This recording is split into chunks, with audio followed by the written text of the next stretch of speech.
So I'm going to start with you, Amie, because we've been talking about your film, and one of the things that we've really looked at with the New Earth Project and creating a sustainable revolution is how do we create demand for sustainable products? And you talked about like, hey, individual action may not be the way, but when we think about what does collective action look like? You know, we've talked a lot about government and policy and voting, but ultimately, if we want the world to change, we have to demand more sustainable products. And you know, Rivian's a really good example. Like, you make awesome products that are more environmentally friendly, and people buy them and replace the products that, you know, are not as environmentally friendly. So can you talk a little bit about how you see your role as an athlete with a huge social media following in promoting sustainable products as really a part of how we solve this problem? Absolutely. I mean, I think the way I like to think about it or look at it is, right, like my whole life exists in like influencing people. Like, this is before the world of influencers, but like that's what we are as athletes. We're driving forward, but the way we actually get paid is, you know, brands perceive that we're helping drive their bottom line for someone to decide what kind of snowboarder skis to buy or what have you. But with that influence, it's like, how can I be part of creating like a cultural wave that shifts the mindset? Like, we're talking about things that are kind of like difficult. We're talking about packaging and sustainability and civic engagement and voting. Like, that's boring, right? But if I'm a trendsetter in my community, then it's my responsibility to like make it cool, like make it the cultural norm, like make it that like if you're part of this community, this is what you do. Like, these are the barriers to entry, you know? And there's been a huge movement, like in specifically backcountry skiing and snowboarding, with like avalanche safety to kind of like really make that like a mandatory, and like you're ousted if you're not getting the education and participating, you know, with the right equipment and everything. And like, that is what we need to be doing with sustainable products. And just the demand for sustainability overall. It's the products, it's the way, in my world, the resorts are operating. And it's also just like, how do we make this cool? And how do we like create that cultural wave to just kind of take over everybody, to where it's like, no, this is what we do, you know? Absolutely, thank you. Kimmy, the first time we met, we were on a ski lift at Mammoth, and you were telling me about your experiences as an outdoor athlete, specifically a free rider who spends a lot of time in the backcountry, and how that impacted your perspectives on things like conservation and sustainability. Can you tell us a little bit about your life story and your passions for the outdoors and how that informs your advocacy work? Yeah, so hi everybody. Hi, Kimmy. I grew up in Tahoe, and I moved to Mammoth in 2002. I had always had a very wild experience growing up in the mountains. I had an amazing mom who just always introduced me to new activities. And I wrote a book when I was in kindergarten. Book is an that's an exaggeration. Comic book. A few pages about being a trash picker-upper when I grew up. And my mom saved this for me, and I think I was in high school reading through that book again and realized how so much of what my mom had done for me had really ingrained these traits of advocacy from a very early age. And growing up in the mountains and being a professional snowboarder and having so many influences like Jeremy and so many other athletes that were really noticing huge changes in the mountains. And as somebody that was entering the backcountry, somewhat uneducated, having my peers around me really helping me see the benefits of becoming an advocate and standing up for what you see individually. And then once we speak about it individually, and then we really see that other people have the same ideas or maybe extensions of those ideas, and being able to use our individual voices to then affect change. And when I was going in the mountains, seeing glaciers recede, or every year the storm cycles changed, or in California, the wildfires and the drastic devastation that was happening just from living experience has really pushed me to become an advocate for my kids. I have 2 little boys, and I want them to be able to witness what it's like to be able to trust yourself and trust your voice and trust change, and being able to leaning into what you see is right and not right, and how you can better the economy and better the system by collectively using our voices and becoming more aware of our surroundings and how things are changing.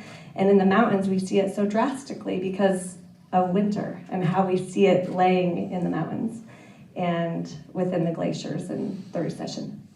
And are you really cognizant of the information, specifically through social media, because that really is the platform we communicate, especially to a large audience? Are you really conscious of, hey, you know, my personal values around conservation, the organizations that I support, like that needs to come through to my audience? I believe aligning yourself with brands that speak the same values is the most important thing that I try to do. And if I feel like there's room for improvement in how I'm aligning with brands, using my voice to help brands realize maybe that I'm seeing something that they could better. And I think that's what's so admirable about what Atlantic Packaging did. And in that first chairlift ride in Mammoth, you know, we talked a lot about that, is you saw a problem and you were able to address it from the top down. And I see that as a consumer, but also as an advocate and as a brand ambassador. Like, I can also help change. If I see Burton making something that could potentially be from a more sustainable product, speaking up, having rider roundtables, being inclusive in how we promote better products and how we can have a vision that's broader than just a short term, looking at the long term and seeing where these products end up. Cool, thank you. Kai, you're a pro surfer who travels all over the world, you know, searching for waves. Early on in the New Earth journey, I found myself on Kelly Slater's back porch, and one thing he said to me that stuck with me, he said, you know, surfers are really canaries of the ocean. You know, we see a lot of the problems around things like plastic pollution in the oceans first. And I had this epiphany that, like, professional surfers have a global view of this problem, maybe more than anybody else. I mean, who else travels around the world to all these different areas of the ocean professionally, you know, on the regular? I mean, I can make an argument that pro surfers might have a greater view of this even than like an oceanographer. And so, you know, as someone, and I think you're on your way to Portugal right now, is that right? So, like, case in point, can you talk a little bit about what you've seen over your career as it relates to some of this environmental degradation around the world, and give us some specifics about, you know, things that that have impacted you and also ignited this desire to really be a part of the voice of the solution.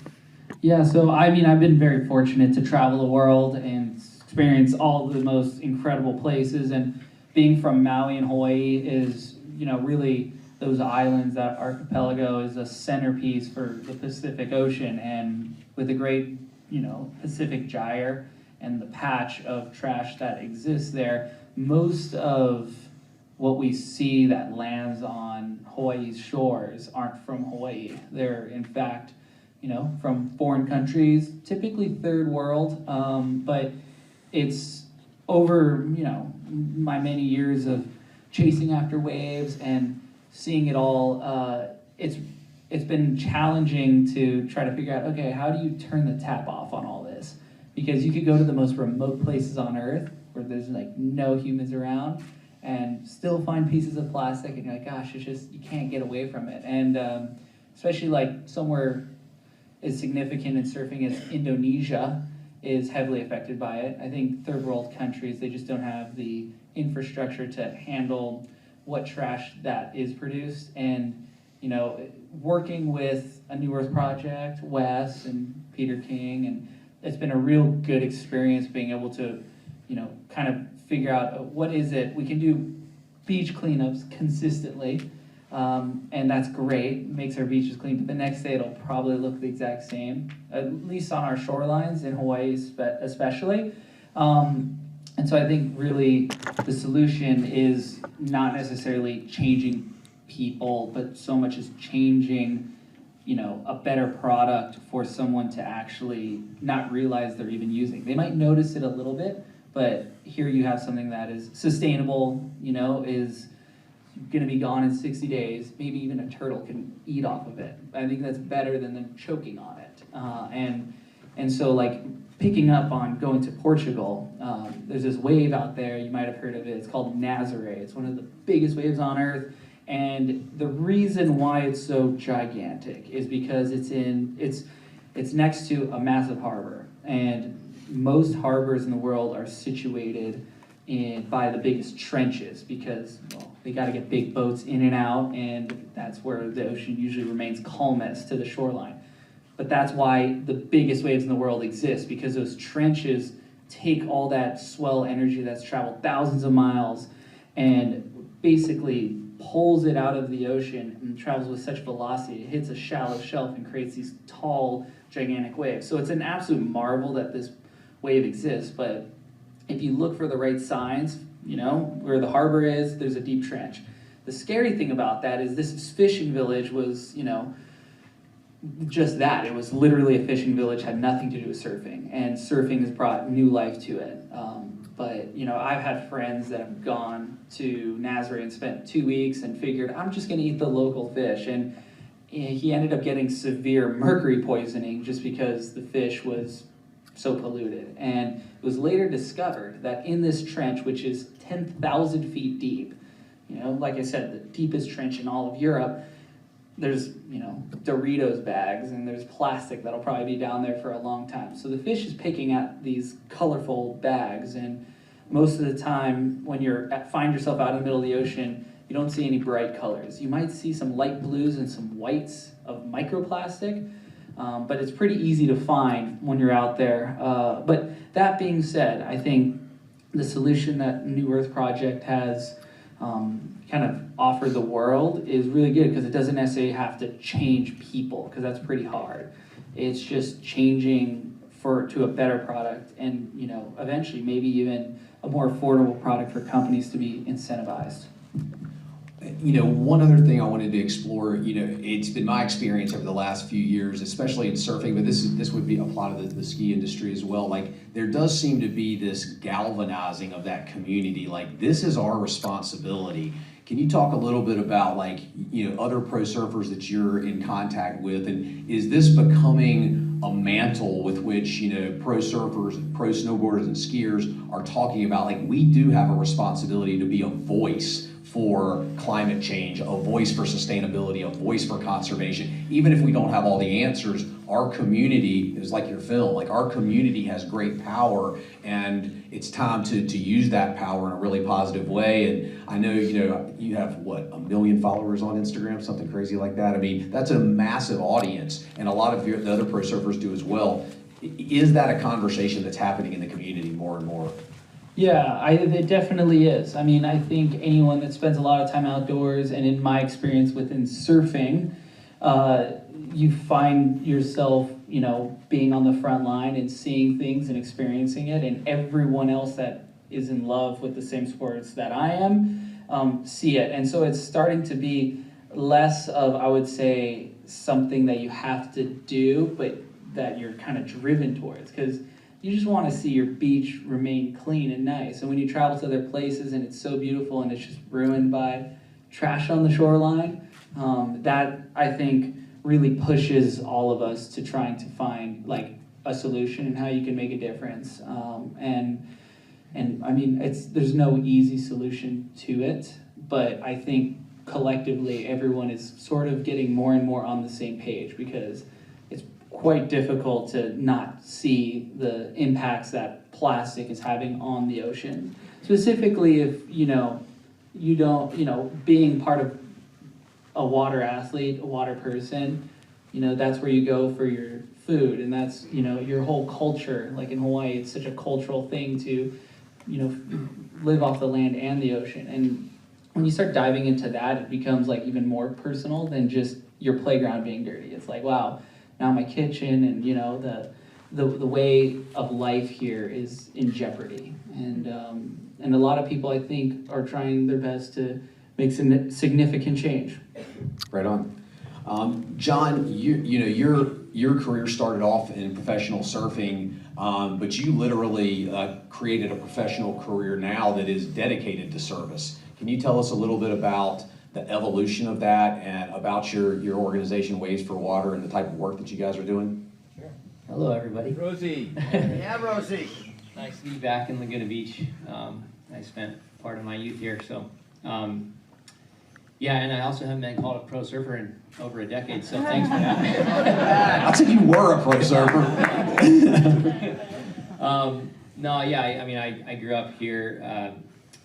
My mom and dad and I lived in Mount Shasta, actually, in Northern California, until I was about 10. And then when my parents split up, I went with my dad and we landed here. He was a carpenter and he had friends who were building houses down here. And we came down and he gave me a choice at 10 years old. He said, look, we can live in this studio 1 block from the beach. I sleep in the bed, you sleep on the couch, but you're a block from the beach, or we can move to the next town inland and you can have your own room. And I chose the beach. and it defined my life. I mean, it really was, I think I could probably speak for everyone here, just in the sports that we do, you know, if we're that passionate about it. And I found that at a young age, and it really set me on my way. And, you know, I had a surfing career for about 13 years, and then as every professional athlete experiences, at some point, there's the curve, right? There's the peak, and then, you know, the kids coming up underneath you are better than you, and your contracts are getting less and less, and you're just faced with a real reality check, an identity crisis, which I definitely felt. I just didn't think beyond that profession for very much, and then the writing was on the wall, and I was trying to figure out what the next chapter was going to be of my life, and I had this idea to do not an organization, not even a job, just like a fun pet project because I had seen a lot of the global issues firsthand, just being an athlete that was traveling on tour, and then also as a free surfer, just traversing the world and these different cultures. So just as we were just speaking about, your experiences traveling certainly informed this awakening, this awareness, and this passion for the work you're doing now. Absolutely, and the global water crisis was just, you know, I'm on the humanitarian side of things, although I'm very passionate about the environmental side too, but, you know, just seeing people that didn't have access to clean water, I just was like, look, that seems solvable to me as a total non-expert. And so I bought 10 water filters with my own money at that time, went to Indonesia. I was in a failing marriage at the time. I was totally lost personally, but I just had this idea, you know, and I brought these filters with me, and when I was in Sumatra in the Mentawai Islands, and I was there when the Padang earthquake hit. I was in Padang, and I became the first responder, really, just by accident, or maybe not by accident. And it polarized my life. I had this idea. I always say, like, I put the idea out into the universe by, like, oh, I'll take these filters, it might be fun, I can get my friends, we can go surf, and I totally selfishly, a reason to be able to go back to these places I love to surf, whatever my next job was gonna be. It's like, oh, I'm gonna go back and help. And it was genuine in its intent to help. But all of a sudden, I saw firsthand what impact I could have, and it just changed my life completely. I came back with laser focus, and that was in 2009. And I've been 100% focused on it ever since. My organization, Waves for Water, has provided access to clean water for over 4 million people.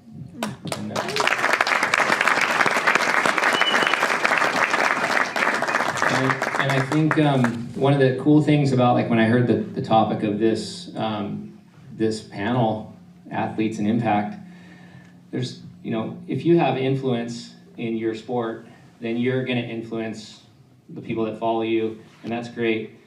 One thing that was really funny when I was starting Waves for Water was I was known in the humanitarian sector as, like, the surfer. And at first, that bothered me. You know, I was trying to, like, make a name for myself. I'm sitting in a UN conference room with, like, a general in Haiti, and they're like, oh, you're the surfer. And I was like, God, no, I'm not. I'm, like, more than that, I promise. Like, I'm doing something different, you know? And it got to me. And then I realized very quickly that is absolutely who I am. And it is my context, and it is my foundation, and it actually sets me apart. And it actually made my work better and easier, and doors opening. So that was a huge shift for me, just from, and a nice correlation between, you know, being an athlete and then also being a humanitarian or environmentalist.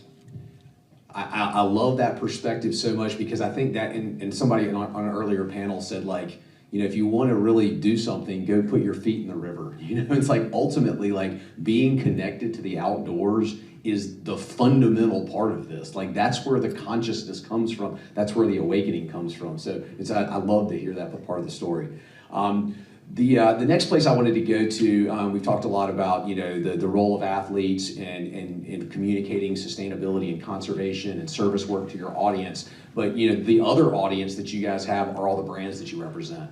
And, you know, Kimmy, when I was with you in Burlington and we were sitting down with Donna Carpenter, and, you know, one of the things that really struck me is when you guys were reflecting on Jake, her husband, and the whole culture of that company being really about the rider. You know, and that every year Jake would write this letter, "Dear Writer," you know, asking like, what can I do better? You know, how can we design better? And there was this evolution that you were describing to me where that's beginning to extend beyond just the gear itself. You know, like how is this stuff being packaged? You know, and like what are our climate policies as a company? Can you talk a little bit about your experience with Burton and maybe other brands as well, and how you feel like your engagement and your advocacy impacts those brands? Because ultimately, whether it's Burton Snowboards or Atlantic Packaging, you know, brands making these shifts is what impacts everybody and ultimately impacts the earth in the most profound way. Yeah, and I think that trip was really revealing for both of us, because sitting with Donna and being able to experience a lot of time with Jake, so much of what Burton has done in their ethos has really been rider driven. You know, they get us together a couple times a year and they ask all of our opinions, candid. They want everything, the brutal truth and the things that are working or not working. And you have to be somewhat careful on how you say things because they'll end up changing it. You know, like, do you want your zippers up or down? Like, there's always a battle of conversation, but I think what it really does is brings us all together into a room and every idea is valuable. And I think that is something that has stood with me, and especially with Burton, it's like, I know that I can go to that company and say, hey, I noticed that there's single-use plastic still wrapping my snowboard. Why are we doing that? And it's not going to be taken personally. It's a question. And I think questioning everything is really at the core value of that brand, is trying to go to the bottom and say, okay, like, let's figure out what can come to the surface every single year and a couple times a year. And there's so much beauty that does unfold because every single idea that comes forward can be seen and witnessed. And that goes with so many brands, like with Cliff Bar, whoever I'm talking to, with Mammoth, trying to figure out single-use plastics across all Alterra resorts.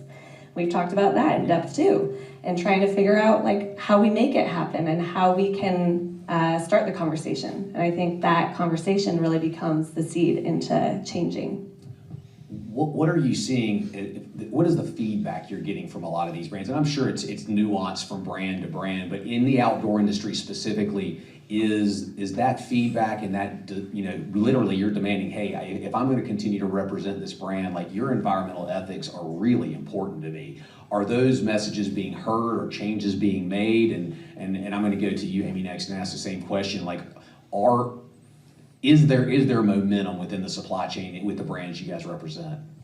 I think there's so much momentum because sometimes packages arrive at my house and I don't even realize that Burton has taken these steps to eliminate certain products from their distribution, from their manufacturing.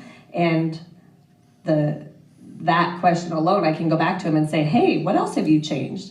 And it's a ripple effect. I think once one brand does it, another brand sees it's possible. And it becomes this chain of communication, even though it might not be spoken about, it's being witnessed.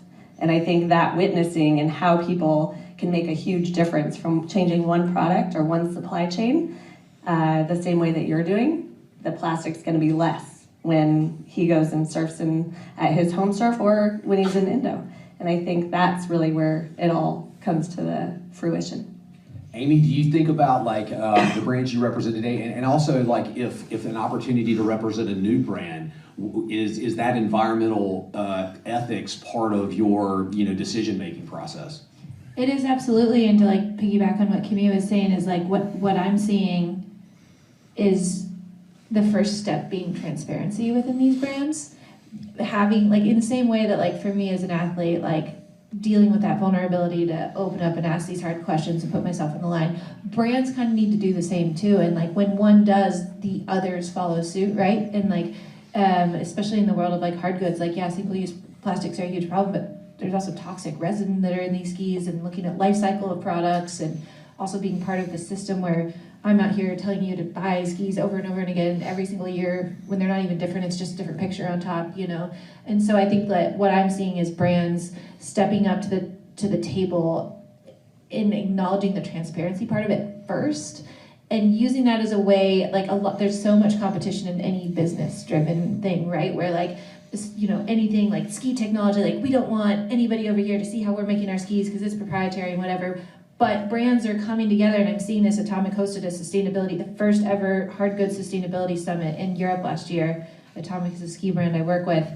And they invited all brands to the table, and they just shared the technology they're using they've reduced the carbon impact of all their skis by 26% per unit or whatever. And rather than being like, hey, we're gonna own this thing, like the brands are seeing that like, if we don't address this issue together collectively as individuals and as brands, like in our world, you're not gonna sell any skis if, like it doesn't matter who's selling the most skis, if it doesn't snow, nobody buys skis anymore. So we need to be transparent about what's working, what's not working, and how we're solving it, and put that above the like traditional competition, you know, like brands need to make money, right? Like that is part of it. And like, even when you talk about working with Alterra, like almost like my work with Alterra, it's like focusing more on like the money side of it. It's like, well, if you guys want to be a successful business, more than 10 years down the road, like you have to address this. And I think it's like seeing these impact reports coming out, having these summits, pushing that transparency, and to Kai's point of like, it is hard to get people to change. I think it's really hard to get people to do less, to stop to that.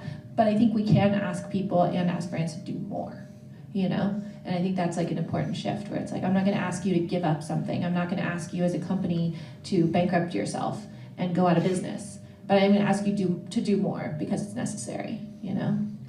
One point that you made that I have been actually really encouraged by in the outdoor space is this idea of like open sourcing as it relates to sustainability. Like in most of the businesses that I deal with, the idea of like sharing with your competitor what you're doing is like totally off the table. Like no one would even consider that. And it's encouraging to hear you say that, because you know Burton was the same way. It was like, hey, listen, if we have some breakthroughs, we want you guys to share this with the industry, because ultimately, if just Burton changes or just Atomic changes, it doesn't have as much impact as if the whole industry changes. And I do believe like you guys as athletes galvanize that, you know, and your voices are so strong when you use them collectively. Kai, can you talk a little bit to like the brands that you represent? Are you starting to see some of those shifts? And also on the back side of that, you know, I know you work with a lot of kids, and like, are you hearing more kids that are talking about these type of issues as well? And is that impacting how the brands that you engage with are thinking about, you know, sustainability and conservation? Yeah, so all the brands that I've been working with over the past few years, and you know, even for the last 10, everyone's kind of really interested in trying to pursue a path for, I guess, even just the packaging, the shipping of boards. I mean, surfboards are bulky, they're very fragile, and you know, typically they're wrapped in bubble wrap and styrofoam, and when you get it, you're just kind of like, gosh, you have to put that all in the trash. And that's what's been, you know, really cool partnering with you guys and A New Earth is, you know, introducing the board companies that I'm so involved with in this like other solution. And I'm noticing that pretty much all this equipment that is shipped across the world, there's less and less plastic, especially from when I was a young kid. And each company is definitely pushing to make a difference. The sustainability, I think, is becoming less of just a chore and just kind of like part of business, you know? It's just like, oh, we just got to include this effort. And then when it comes down to the kids, you know, it's really fun. I work with a lot of kids, and we do these fun days down at the beach. And, you know, the last thing you want is to see kids like scared for their own future, because it kind of takes away from their own childhood. And what I'm seeing though is like, they're not looking at this as being a problem that's gonna affect their future. They're looking at it as like, oh, well, I see that, we all have to change, so why don't we just all change? It's very like straightforward about it. And that's what I love about kids, because it's just, I guess just pretty much every event we've ever done, it's like we do a little beach cleanup before, and then everyone's like, pretty conscious about it. And it's becoming more ingrained as just how you're supposed to act. Like when you go to someone's house, you have good table manners, and you put your napkin on your napkin on your lap, and it's just like, it's becoming sort of this normal thing. So I think normalizing it is pretty important, and it's a good thing because it just becomes second nature, and you don't really think about it. It just is, and that next generation is the one that's gonna, probably save us all. But yeah. With all that being said, I think we just got to continue to push forward. Right on. Jon, you mentioned early on when you were in your work that you are involved with a lot of government and policy and things like that. What are you seeing from that level? I mean, are governments and policymakers more engaged in these issues? Are they listening to the things that you and people in your world are talking about? And also, what do you see as the most urgent thing that we as a culture need to do around conservation efforts and supporting organizations like yours? I think it's a mixed bag, to be honest. It depends on the government. It depends on the country. Bureaucratic gridlock is a real thing. And that's been a really big challenge when we're trying to push through. As also, too, there's just like a high rotation amongst leaders. So like I'll work really hard with a certain leader in a section of government, and then we'll make some positive headway, and then they're rotated out. And you're right back to not only square one, you're like behind that because the new person comes in and wants to make a name for themselves in a different way. And that's just a real challenge. And you look at stuff like we're a developed nation. We have infrastructure. You can go into a McDonald's bathroom if you're a homeless person and put your mouth on the sink and drink the water, and you're not going to get sick. There's maybe a dozen, probably less actually, 10 countries in the world that are actually like that, like nationwide, front to back. And then you've got Flint crisis in our own country. So I just kind of contradicted myself, but not really, because that's a perfect example of bureaucratic gridlock, and the system is antiquated. And so you've got that's the local government job to actually provide the new pipes that need to be put in for Flint. And someone failed. It was corruption or whatever you want to call it, but someone failed along the way. And then the national government will get involved at some point, but it'll be after years of suffering. And everybody knows what to do, but they can't do it. It's similar to the movie that you made, just like a lot of the issues out there. These are not questions that don't have answers. We have the answers. It's just a matter of organizing. I mean, the action sports industry, in my opinion, is pretty disorganized, but it's big and could be so powerful. So all of these efforts, all the things I'm seeing today, and what everyone's talking about, this is a good step in the right direction of organizing, because we are very powerful if we're together. Right on. All right, we're going to open it up for audience Q&A, and I bet there'll be a bunch. I can't really see out here. Raise your hand and shout at me if I don't see your hand. Right here. I've got one for Jon. Jon, you don't. You can age out of the cutting edge of the sport, but you don't age out of being a legend, right? So well done, dude. Ledge. But I'm curious, in taking that sort of social capital and that adventure capital, right? You're an adventure capitalist, and using that and showing this kind of younger generation. What have you heard from up and coming, about to break into pro, people understanding that they could use it now. They don't have to wait to age out, to go into that next thing. You can start using it immediately. There's so much more awareness now, you know, so I think we're in really good hands with the youth coming up. And one of the things I really recognized early on when I was building Waves for Water was, you know, when I was a kid, I wanted to be a pro surfer because I loved surfing. It was my greatest passion. Also because I thought it was really cool. Like, I just idolized those guys, the elders. And when I became a humanitarian, I realized, like, I still had the athlete mindset. I still came from professional surfing. I didn't go through the normal ranks of, like, you know, Peace Corps and then UN and whatever. I came totally from left field in terms of my space I'm in now. And what I realized was, like, God, what if a kid growing up at Laguna Beach or somewhere around the world that idolizes a pro surfer looks at being a humanitarian the same way? What if we could make it cool and not overthink it and go, oh, like, what can I do to make this cool? Just be authentic and just be like, you know, for me, I love riding motorcycles and I like surfing and I like doing things that some people think is cool. But I'm also a humanitarian. That's my greatest passion. So what if we could influence a generation to choose that even before choosing to be a pro athlete? I don't know.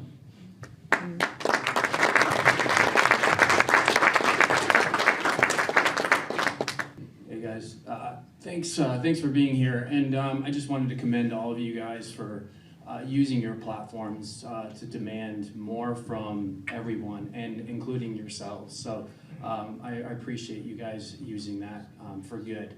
Kai, this is a question direct for you. Thank you for all the work that you did in Lahaina. My wife's family has places in Napili, and that was just so overwhelmingly and overwhelming and sad.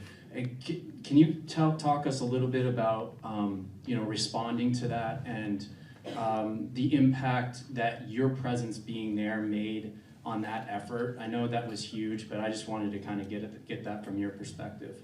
Yeah, no worries. I mean, so it just goes to show, like, even the most beautiful paradise day, you know, things can just go completely sideways. And on Maui, we get these very strong winds in the summer months, probably 2 or 3 days out of the year where the winds are excess of 50 miles an hour or more.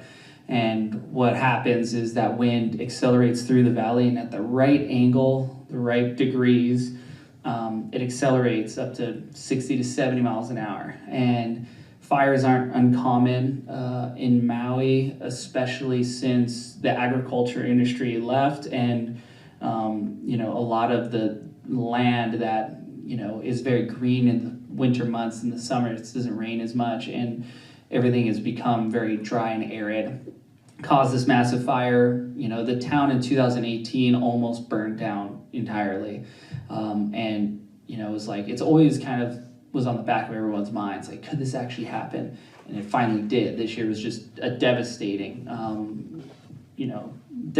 event. And I remember being on the North Shore where everything just seemed fine. And I have family that is from Lahaina and has a lot of their businesses, and pretty much overnight we just found out in the morning that the town was gone. And not knowing what to necessarily do, like, how do you help if the fire is already over?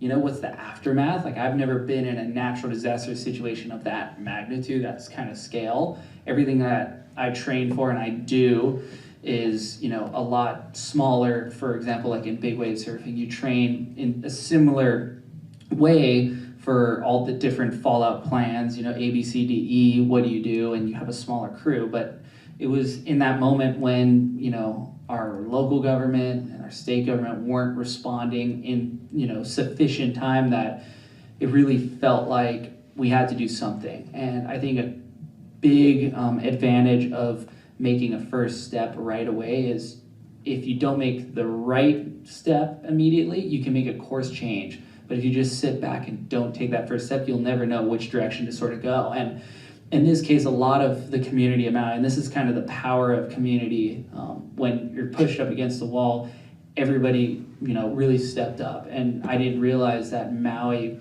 was so intertwined in that way, where everyone actually stopped what they're doing. People were actually losing their jobs because they were out there helping. And I just tried to focus on how I could help best. And initially it was like, well, we utilize boats, we utilize Sea-Doos, and we, we're very well trained in that. And we're not worried about the fire because it's over, the town's gone. And, the authorities are pretty much focused on that. We're worried about the survivors and the victims. We don't want there to be any more, loss of life based on not having, the basic necessities, food, water, even a place for shelter. And so we utilized all of our jet skis and boats and, the Sea-Doos to go to the other side of the island because the roads were closed. Now, was it necessary for them to close the roads? No, because it wasn't where the fire was. But, we weren't going to wait around and kind of complain. We had to kind of find a path forward.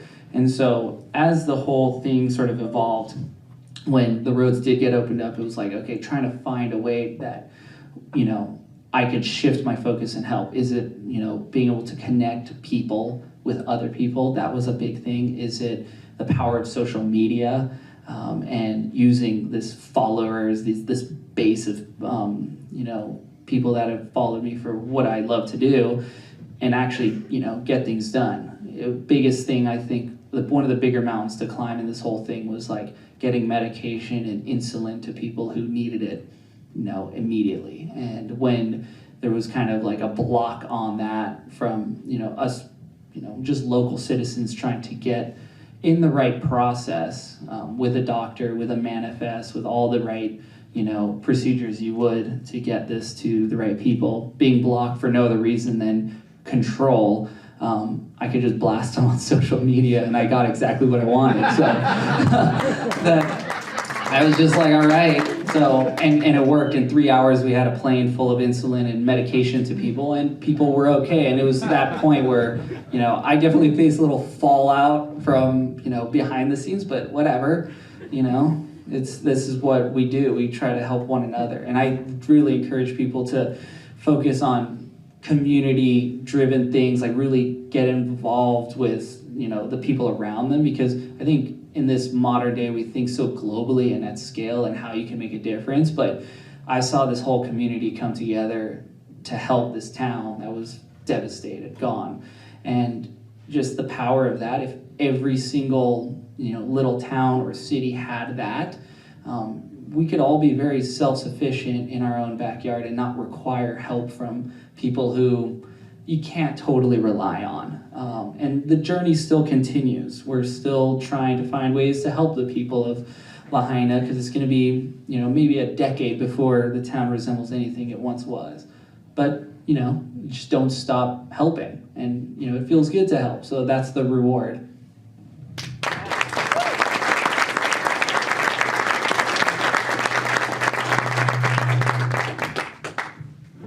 It's about the sustainability and the cost of being more sustainable. Obviously, that it might drive up prices of goods and services.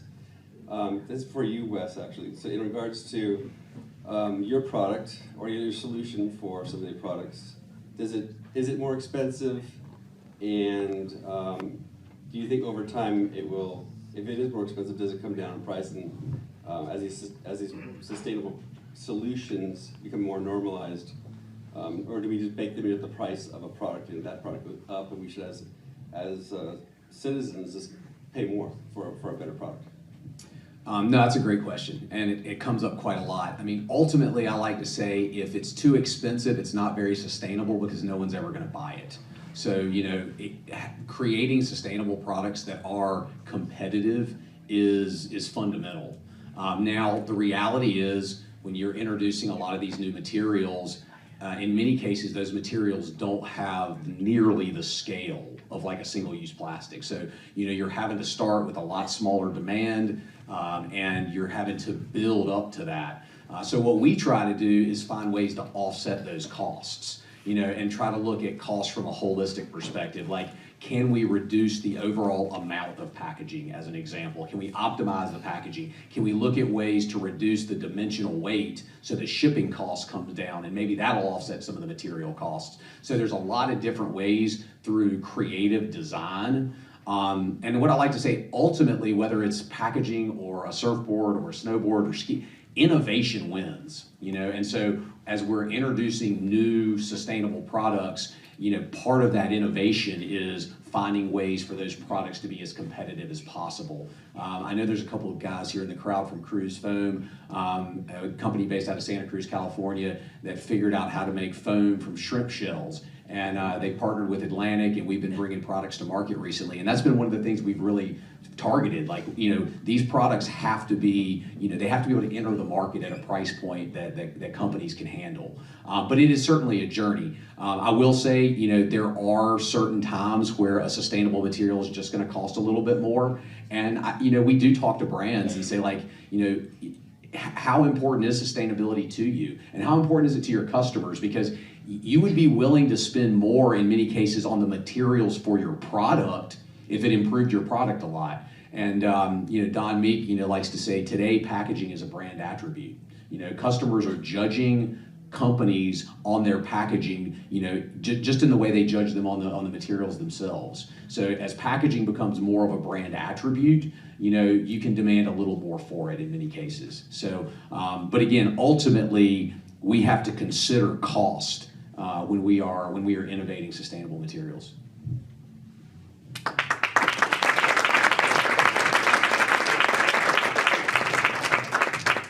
All right, thanks everybody. Thank you, athletes. That was awesome.